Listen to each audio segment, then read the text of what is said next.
A ver, alcanzó su nivel más bajo en 6 años y medio. En el corto plazo no se ve espacio para que aumente. Estamos hablando del precio del cobre, que esta jornada volvió a caer justo cuando Codelco, la cuprífera más grande del mundo, enfrenta un conflicto sindical en El Salvador, la división que ya opera con pérdidas. Jaime Quesada primero nos dimensiona esta realidad, lo encontramos en el detalle sobre lo que representa el valor del cobre hoy y la situación en China también. El conflicto de los trabajadores contratistas en la división El Salvador de Codelco se desencadena justo cuando la industria vive uno de los momentos más difíciles en años. Si en marzo de 2015 la libra de cobre se transaba en $2.82, 4 meses después ese valor cayó a $2.35, el menor nivel desde el 15 de julio de 2009. Codelco asegura que la paralización de las faenas en El Salvador significan pérdidas diarias de $500.000, equivalentes a 320 millones de pesos, y aseguran que las demandas no se pueden cumplir. En las condiciones que ya han planteado las nuevas demandas, impactarían a Codelco por sobre $1.000 millones.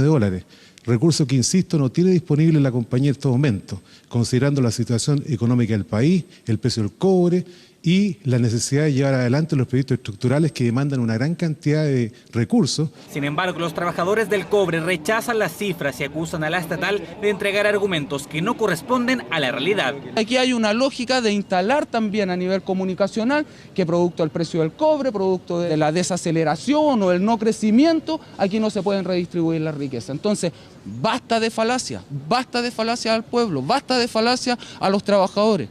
Hoy el precio de la libra es de $2.35. En promedio, a la gran minería le cuesta producir esa cantidad $2.17, un margen que se estrecha año a año. Según Codelco, El Salvador produce una libra a $2.50, superando por lejos el valor de venta, por lo que ya se generan pérdidas. Si este valor se mantuviera, por supuesto que sería preocupante, porque eso significaría que habrían varias minas en Chile que estarían o perdiendo plata o cerca de perder plata.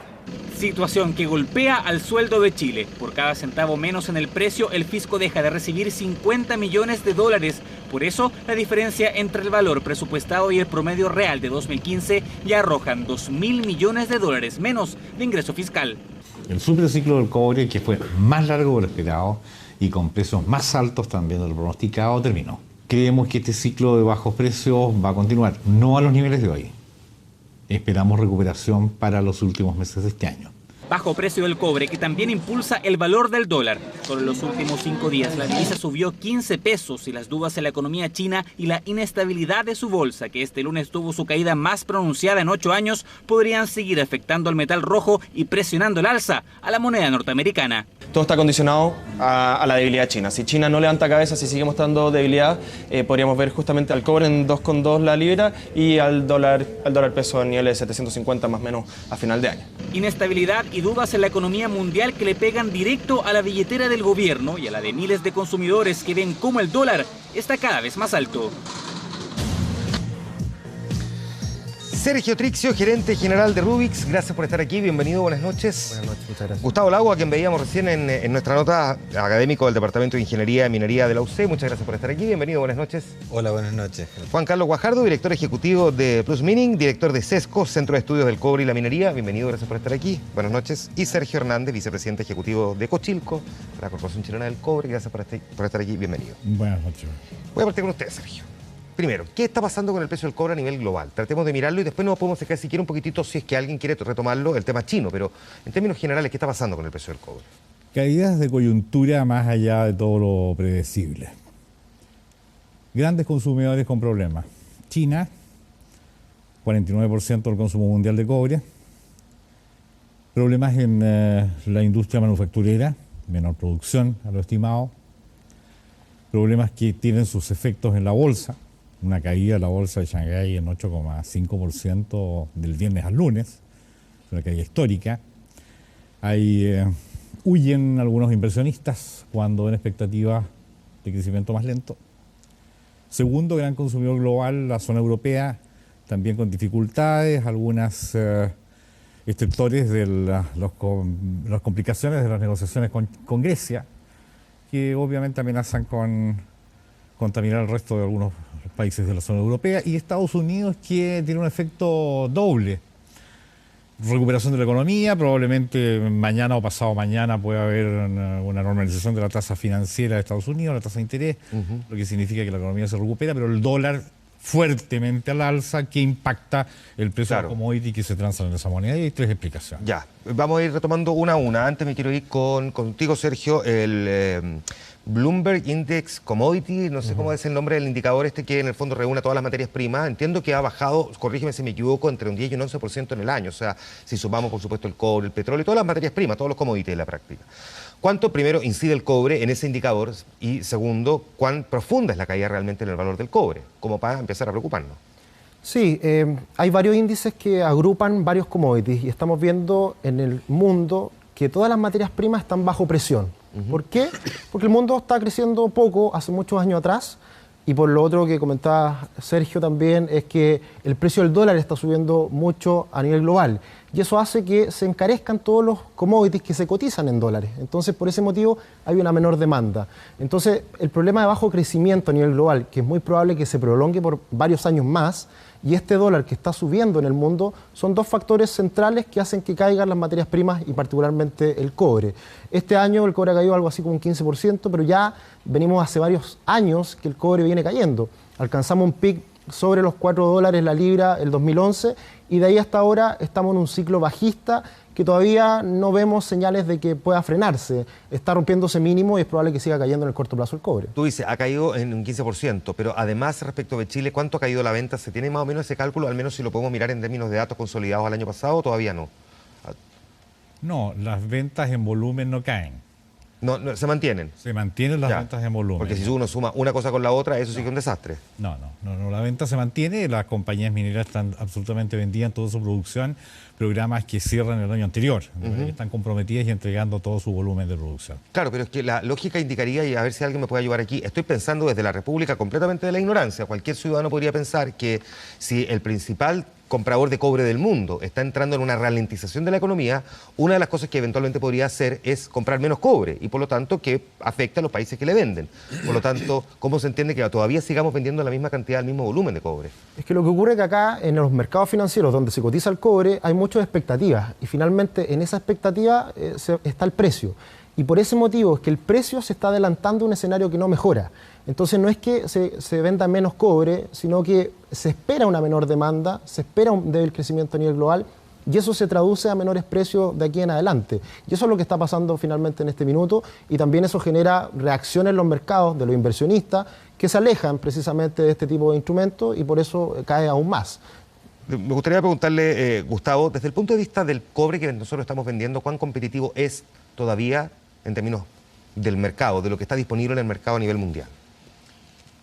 Es bastante competitivo. Fíjate que no ha caído tanto el cobre chileno como pensábamos. El último informe de la Comisión Chilena del Cobre justamente pone en relieve eso. Y es bastante competitivo, pero no hay que cantar victoria. O sea, el precio con esta caída que se pegó hoy, ¿no es cierto?, prácticamente deja el 20% de las empresas del mundo fuera de producción, si es que continuara este mismo precio, ¿ya? O sea, tendría que salir de la producción. Ya, perfecto. Entonces, obviamente nadie puede estar demasiado tranquilo con esto, porque la verdad es que han caído todos los commodities, ¿eh? Y han caído en forma bastante pareja. ¿Han caído de forma pareja? Han caído en forma bastante pareja en el último mes, en julio, que ha sido el mes de esta crisis que esperemos que termine luego y que se trate de una incertidumbre, porque ciertamente esto está producido por la incertidumbre de los inversionistas, ¿ya? Esto no tiene que ver con los fundamentales del mercado, no tiene que ver con la demanda y la oferta en el corto plazo, tiene que ver con las expectativas, tiene que ver con lo que está sintiendo la persona que tiene fondos que invertir y que ve que la incertidumbre crece y por lo tanto se va a dólar. Y por eso el dólar sube. Se va a dólares porque compra bonos del gobierno americano. Entonces, cuando hay incertidumbre en el mundo, sube el dólar. Despejemos un poquitito solo, también para quien está observando esto y lo ve desde la vereda del poco conocimiento, cuáles son las otras materias primas cuando usted dice que están todas más o menos han tenido la misma disminución. Estamos hablando aquí del petróleo, me imagino que el gas, el maíz también, ¿no? La soya, el hierro. el cobre, ¿qué otra cosa? El oro. El oro ha caído harto. Sí, el oro, la plata, otros minerales también. El oro, el níquel, el zinc, el plomo, todos los agrícolas. Y todos en el último mes han tenido más o menos la misma disminución. Han tenido, o sea, es impresionante. Yo estaba mirando todos los commodities y han caído todos. Lo que significa que esto no es un problema de una sola industria. Ya, perfecto. Es un problema de todas las industrias de commodities. Lo que es más complejo todavía, me imagino, de enfrentar y de resolver, Juan Carlos. Porque cuando el problema es de todos, es como, es de todo, claro, nos podemos mancomunadamente tratar de hacer un esfuerzo, pero cuando el problema es de todos, uno dice, si el problema es puntual de una determinada industria, uno ve cómo hace los movimientos para poder darle, digamos, mayor dinamismo, pero no es esta la realidad. No, no es, efectivamente, hay un contexto general de turbulencias en este minuto. Ya se ha explicado, el tema chino yo creo que es importante profundizar, es lo que vamos a hacer a continuación. A eso se agrega la expectativa del aumento de las tasas de interés en Estados Unidos. Yo creo que ese es un elemento que ha generado mucha turbulencia financiera, impactando precisamente al dólar, que tiene un efecto sobre todas las materias primas. Ahora, perdón que te interrumpa ahí, pero sí, es que esta mañana leía en alguno de los diarios económicos, digo, online, el Financial Times o alguno, que decía que no necesariamente es la explicación del por qué cayó la bolsa, porque el volumen, digamos, del negocio propiamente tal está en manos de pequeños inversionistas chinos, el 85%, y no necesariamente son ellos los que hacen estas lecturas de estamos proyectando lo que va a ocurrir esta semana con la tasa de interés en Estados Unidos o los nuevos datos respecto de la ralentización de la economía en China. Pueden ser montones de otros factores también que eventualmente lo hayan provocado. Sí, por eso yo te mencionaba varios factores. El primero, efectivamente, creo que la situación de China es muy importante, ¿eh? Creo que efectivamente, a nivel de bolsas, se produjo una subida de la bolsa de Shanghái demasiado alta, impulsada por un mecanismo de permitir compra de acciones respaldadas con deuda. Eso es muy peligroso. Hizo que la bolsa de Shanghái subiera en el último año a niveles récord. Eso se comenta poco. Lo que estamos viendo ahora es tal vez una corrección muy importante de una situación que se escapó de toda lógica, ¿no? Y en esa turbulencia, en ese descenso que estamos viendo en la bolsa, se produce un nerviosismo muy generalizado, porque hay indicadores de la economía china que no son tan buenos como parecían, ¿no? Y eso empieza a afectar, digamos, al sentimiento de los inversionistas en China y también en el resto del mundo. Claro, que es básicamente lo que se publicó el fin de semana, estos indicadores de actividad manufacturera que mostraron un bajón en la actividad china, Sergio. Sí, lo que pasa, como bien decía Juan Carlos, hubo algo de irracionalidad en el mercado chino, pero interno. Hubo mucha gente que no tenía mucha información y que no tenía quizás muchos recursos, que tampoco tenía muchas posibilidades de invertir en otros mercados, y ellos, las personas en China, compraron muchas acciones y eso está generando una corrección que yo creo que más que corrección debe ser una caída más importante, porque precisamente estas señales de actividad de la economía china no van alineadas con un crecimiento de la utilidad de la empresa. Entonces, lo más probable es que sigamos viendo turbulencia en los mercados de China, porque se han puesto varios resguardos de parte del gobierno incluso para que no siga cayendo la bolsa. Y así todo, hoy día cayó la bolsa un 8,5%. Se hizo un anuncio de paquete de medidas que pareciera que hoy día no genera la suficiente confianza como para mantener al inversionista ahí sin salir arrancando, y que fue finalmente lo que ocurrió hoy día con este desplome del 8,5%. Sergio, vamos ahora a la realidad chilena. Miremos primero hasta donde es posible, si es que esto se prolonga en el tiempo, ¿cuánto puede afectar a nuestro cobre y por lo tanto a nuestra economía? Bueno, no creemos que se prolongue en el tiempo el precio de hoy, ni el precio de los últimos días, porque son coyunturas. Nosotros pronosticamos en Cochilco un precio promedio para el año 2.77. Esta hoy está 2.66, 2.67, no estamos tan lejos. 2.77 lo proyectan hoy, pero lo mismo que proyectaron el año pasado, o sea, a fines del año pasado. El año pasado proyectamos 3 para este año, después bajamos 2.85 y las coyunturas nos están haciendo pronosticar precios menores. ¿Y ustedes lo revisan cada cuánto tiempo? Cada 3 meses. Cada 3 meses. O sea, trimestralmente damos el anuncio de lo que proyectamos para el año y para el próximo año también. O sea, todavía nos queda... Nosotros creemos que se va a recuperar. Otra revisión. Se va a recuperar porque son coyunturas, las coyunturas además no afectan tanto a las compañías mineras grandes que hacen proyecciones de largo plazo, tienen la espalda financiera, pueden solucionar sus problemas de caja por menores ingresos. A veces tienen contratos de largo plazo a precios prefijados, un porcentaje determinado. Afecta a la mediana, afecta a la pequeña minería, pero gracias a que NAMI les da un precio de sustentación a ambas, uno crédito individual a las medianas, otro crédito sectorial a las pequeñas, se pueden sostener relativamente en buen nivel. ¿Cuál es el impacto que puede tener Gustavo para Codelco, en cambio? Para Codelco el impacto, si se mantiene este precio, es brutal, igual que para el resto de las mineras chilenas, porque se pierden 30 centavos. Y por cada centavo, las utilidades antes de impuestos de las mineras es de 130 millones de dólares, ¿no es cierto? 120 millones de dólares. Y por lo tanto, el gobierno deja percibir por cada centavo cerca de 50 millones de dólares.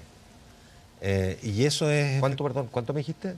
¿150? 120 por ahí. 120. 120, ya. Sí. Por lo tanto, el impacto es brutal. Una caída de 30 centavos es brutal, el impacto fiscal y el impacto para las compañías también. Porque hay que entender que los... Perdona, estoy un poquito lento porque comienzo de semana. Tú dices 120, 130 por cada centavo menos antes de impuestos. Antes de impuestos. ¿Cuánto deja de percibir el Estado producto de esa menor ganancia a una empresa? 40, 50 millones de dólares. 40 o 50 millones de dólares. Sí. Perfecto. Es que un dato que voy a anotar, pero no quiero que se me olvide. Claro, o sea, es realmente importante para el Estado si tú tomas en cuenta todo lo que hay que hacer. Y ya tenemos un déficit fiscal de este año cercano al 3%, pronosticado. Entonces, obviamente, una caída del cobre afecta. Ahora, hay dos posibilidades, en mi opinión, respecto a lo que está pasando en China, en la bolsa china. Una es que haya realmente factores de fondo detrás, ¿no es cierto? Y eso es muy preocupante. Y la otra es que sea una corrección, como decía Juan Carlos y Sergio, ¿no es cierto? Y que también haya una dosis de especulación por parte de los grandes inversionistas. Entonces, yo me atengo a la segunda hipótesis y yo creo que efectivamente vamos a ver luego, el próximo mes, estamos viendo cerca del piso de lo que podría ser la caída de los commodities. ¿Crees tú que es el piso? Esa es la hipótesis mía. Yo creo que tal vez podemos ver un poco más de caída, pero no demasiado más. Y yo creo que esto no está obedeciendo a los factores fundamentales de la oferta y demanda a nivel mundial. Y por eso creo que el precio se puede recuperar en algo en el segundo semestre. ¿Por qué pudo haber habido, solamente para despejarlo, un bajón en el sector manufacturero chino? Hay una gran transformación de la economía china en curso. Así es. China desarrolló un modelo en base a inversión intensiva que se agotó. De haber continuado de esa manera, China iba camino al precipicio.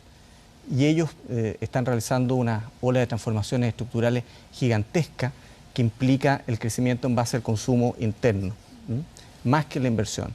Y estamos atravesando ese periodo, un periodo que no va a ser simple, no está siendo simple y tiene muchos riesgos. ¿Y cuánto podría durar? Bueno, una transformación de esa magnitud... Digo, el trauma de la transformación más que la transformación propiamente tal. Yo creo que las reformas estructurales pueden tardar perfectamente unos 2, 3 años más. ¿Y cuáles son los riesgos? Tú decías, implica varios riesgos. ¿Cuáles? Por supuesto, cuando tú cambias la estructura productiva desde una conformación basada en fuerte inversión en infraestructura a otra donde dependes del consumo interno, pueden producirse desequilibrios intermedios. Yo creo que lo que estamos viendo ahora en el sector financiero forma parte de eso. Hay compañías que eran rentables y que con esta transformación empiezan a perder rentabilidad, caen en la bolsa, las apuestas que se habían hecho por esas empresas empiezan a fallar y se producen situaciones complejas dentro de las bolsas. Ya, hay dos ejemplos a nivel mundial, perdona que interrumpa, de este tipo de transformaciones. Uno es el de los tigres asiáticos, ¿no es cierto?, al principio de la crisis asiática, y la crisis asiática duró 5 años, 6 años. Claro.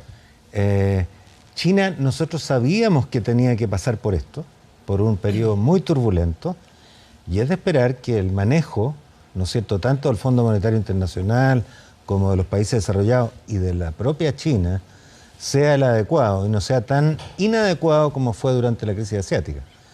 Eso fue lo mismo que le pasó a Japón en la misma transformación en los años 70. O sea, aparentemente los países no se pueden librar de estas turbulencias cuando pasan de su economía basada en inversión a una economía basada en consumo interno. Sergio tenía que hablar y voy con Sergio 2. Precisamente por ese cambio estructural de la economía china y porque algo que va a durar probablemente más años de lo que ya estamos viviendo, yo creo, y soy más optimista que acá los demás panelistas, en el sentido de que yo creo que el cobre está cayendo y se va a caer por un periodo algo más largo. uno se ve las curvas de crecimiento de China en el tiempo y el precio del cobre van de la mano. Y China no es que vaya a crecer un 2%, un 1%, no, está desacelerándose lento, pero esa caída lenta va de la mano con la caída del cobre. Por lo tanto, es muy probable que en esta transformación el cobre siga esa trayectoria. Y es precisamente lo mismo, de manera inversa, con lo que está pasando con el dólar. El dólar mientras sube, el cobre cae. Y ahora está pasando exactamente lo mismo. Y lo más probable es que el dólar también siga subiendo en el futuro. Porque ¿qué ocurre? El cobre cae, las materias primas caen, y eso hace que todas las divisas en el mundo ligadas a las materias primas también caigan. Y de rebote eso hace que suba más el dólar. Acá en Chile el dólar está subiendo precisamente por ese efecto, y eso está pasando en varias economías más. Hoy día las economías emergentes son mucho más importantes que hace 10 años atrás, y eso tiene un impacto sin duda en el crecimiento mundial. Sergio. En la misma línea de comentario. Yo quiero llamar la atención sobre el tiempo que le hemos dedicado a los elementos coyunturales que están influyendo en el precio del cobre. Cada vez más los fundamentos del mercado, que son oferta, demanda, tienen menos importancia en el efecto del precio de los commodities en general. El hierro, por ejemplo, que hubo un momento en que a principios de año cayó un 80% respecto al año anterior. Dramático. Quiere decir que el cobre había estado 60, 70 centavos. Dramático. Bueno, eso explica de alguna manera la volatilidad de los precios, porque son saltos muy significativos hacia abajo en este minuto y en cualquier momento también hacia arriba. Ahora, yo quisiera también agregar el efecto que tú me preguntaste de la economía chilena y en las arcas fiscales. Yo no soy muy partidario de definir exactamente cuánto menor ingreso fiscal hay por cada centavo hora menos del precio del cobre, porque si bien es cierto, los ingresos son lo más importante para las compañías mineras, son solo el primer elemento de la base imponible de todos los elementos que sirven de base para determinar el ingreso fiscal. La utilidad de las empresas, en este caso Codelco, que transfiere al fisco, la utilidad de las empresas como base imponible del impuesto a la renta y del royalty minero, que es el resultado operacional en este último caso, y todo eso se determina no solo por el ingreso, que hoy es menor, sino que por los costos, que rebajan el ingreso y que terminan la base imponible de los impuestos y de la utilidad de Codelco. Y los costos han estado siendo muy responsablemente manejados por las compañías mineras en general, incluido por Codelco. Eso me preguntar, incluyendo la estatal. Algo ayuda a minorar el efecto de la baja del precio y también el dólar. ¿Por qué el dólar? Porque a pesar de que el dólar influye en la baja del precio a nivel mundial, el dólar influye de qué manera en rebajar los costos de las compañías mineras. La mitad de los costos de las compañías mineras son en pesos. Como los balances los llevan en dólares, tú traspasas el costo de pesos a cantidad de dólares, es menos cantidad de dólares. Por lo tanto, el impacto en los costos por el solo variación de tipo de cambio al alza es significativamente menor en los costos y eso ayuda a paliar en parte el efecto del precio bajo. Y hay otra cosa de la que tampoco hemos hablado mucho, pero que en algún momento se mencionó como una de las explicaciones de hace ya, diría yo, 2 años, que empezaron a explicar este menor crecimiento económico también que experimenta Chile y que tiene que ver con el fin del llamado ciclo virtuoso de las inversiones mineras.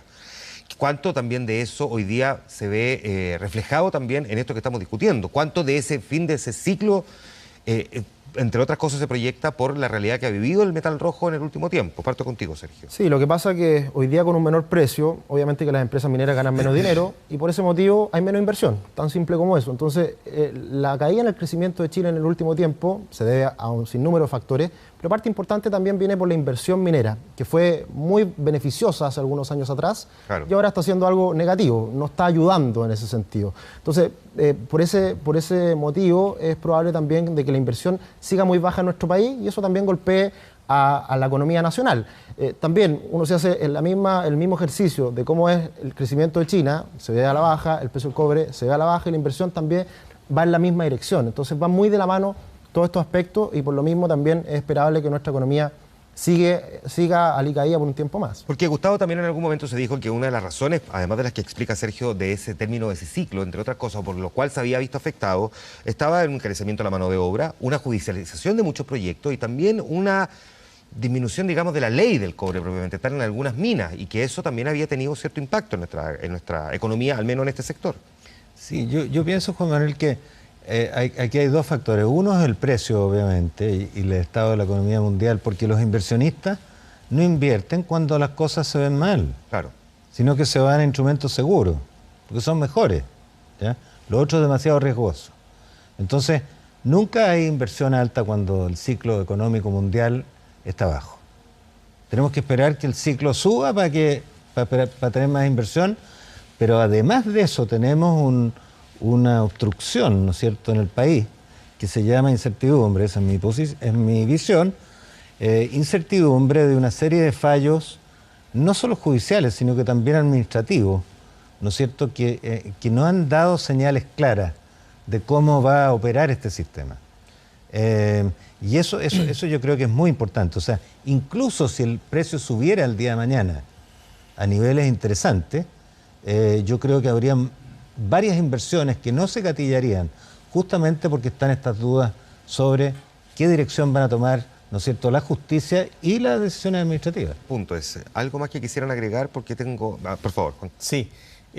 Efectivamente, en periodos de superciclo se genera exuberancia en muchos actores. Yo creo que lo que vimos en los últimos años, los últimos 5 años, la llegada incluso a actores que no eran tan mineros, digamos, que querían entrar a este negocio, y eso empujó una situación de alzas y de inflación en todos los aspectos. Yo creo que en materia de los proyectos de inversión también hubo algo de ese fenómeno.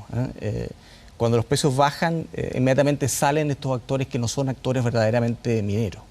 Es un primer elemento. Y el segundo elemento, en línea con lo que decía Gustavo, yo creo que efectivamente lo que hemos visto en los últimos años en el país es que las condiciones para desarrollar minería han cambiado. Hay una presión de las comunidades mineras, de las comunidades indígenas, una serie de elementos que generan exigencias mayores para desarrollar proyectos. Y eso yo creo que no hemos encontrado aún una forma de resolverlo que permita que tengamos condiciones idóneas para el desarrollo de proyectos mineros en el tiempo necesario. Sergio, yo sé que aquí usted viene como vicepresidente ejecutivo de Cochilco, o sea, cobre, pero déjeme hacerle una pregunta, solo por si la sabe. Hay toda una controversia también a nivel de latinoamericano respecto a lo que está haciendo China con la producción de su propio acero, que dicen que lo está vendiendo como un 6% más barato promedio que el acero a nivel mundial, porque lo producen sus fábricas estatales bajo condiciones de competencia desleal y sin criterios de mercado. Eso tiene un impacto, me imagino, también cuando estamos hablando de materias primas y de commodities en general, ¿no? No, sin duda. Lo que ocurre con el ejemplo que tú pones y en otras también áreas de la economía china, claro, es que mientras el resto de los países, sobre todo Chile, que somos un alumno muy obediente a las reglas del mercado mundial, nos regimos por ciertos parámetros de mercado libre, de competencia libre, de respeto por ciertas reglas del juego, y no tenemos mucha planificación estratégica de lo que pasa en nuestra economía. Esa es verdad, yo creo que hace falta un poco también eso. China no se rige por esas normas, tiene un gobierno central que tiene muy claro su propósito, lo pueden hacer, son los grandes consumidores mundiales de todas las materias primas, y no solo las materias primas, de productos terminales también, por lo tanto están en condiciones privilegiadas para aplicar un modelo distinto. Y esa visión estratégica, ese manejo que tiene el Estado de reglas que no necesariamente son las que rigen el mercado, los favorece enormemente y nos genera algunos respingos a nuestras economías. Ahí estamos. Sergio Trixio, muchas gracias por haber estado aquí. Gustavo Lagos, como siempre, un placer con sus explicaciones. Gracias. Juan Carlos Guajardo, lo mismo. Muchas gracias. Sergio Hernández, muchas gracias por habernos acompañado. Temazo, va a quedar disponible este programa en algunos momentos más en nuestro portal 24horas.cl, material de consulta, además para entender muy bien lo que se está viendo en China, lo que pasa con el cobre. Nosotros nos vamos a ir a la pausa comercial, todavía nos queda vía pública. Esperamos.